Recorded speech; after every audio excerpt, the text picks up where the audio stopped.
সবুজ পাসপোর্ট দেখলেই কি বিদেশের দরজা একটু বেশি কঠিন হয়ে যায়? ভিসা পেতে বেশি প্রশ্ন, বেশি কাগজপত্র, বেশি যাচাই।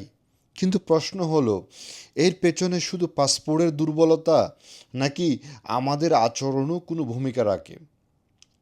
একটা দেশের পাসপোর্টের আন্তর্জাতিক রেপুটেশন তৈরি হয় দীর্ঘ সময় ধরে। ভিসার শর্ত মেনে চলা, নির্ধারিত সময়ে দেশে ফেরা, বৈধভাবে কাজ করা, এসব আচরণ সেই রেপুটেশনেরই অংশ।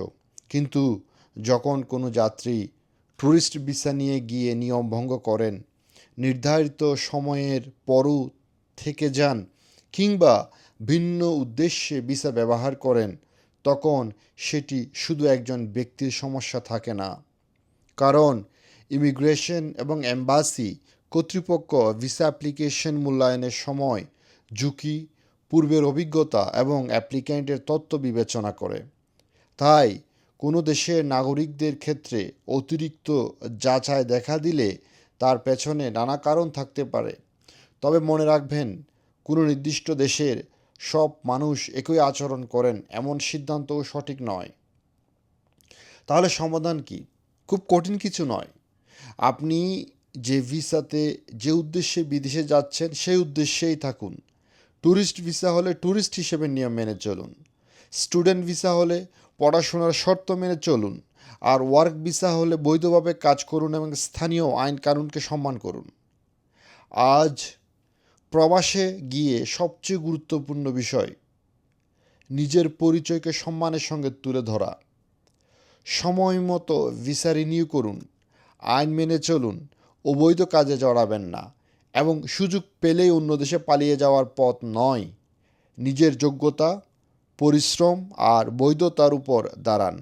কারণ আপনার প্রতিটি আচরণও বাংলাদেশের প্রতিনিধিত্ব করে।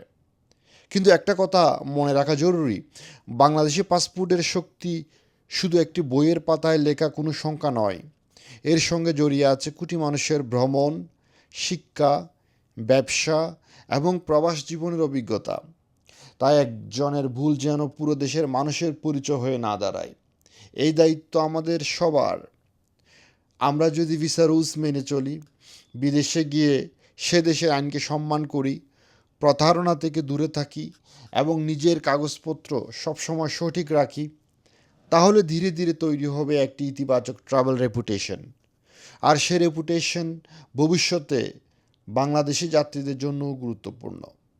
তাই সবুজ পাসপোর্টকে শুধু দোষ না দিয়ে আগে নিজে দায়িত্বটা বুঝি, লিগ্যালভাবে ভ্রমণ করি, নিয়ম মেনে থাকি, যে দেশ আমাদের সুযোগ দিয়েছে তাকে সম্মান করি।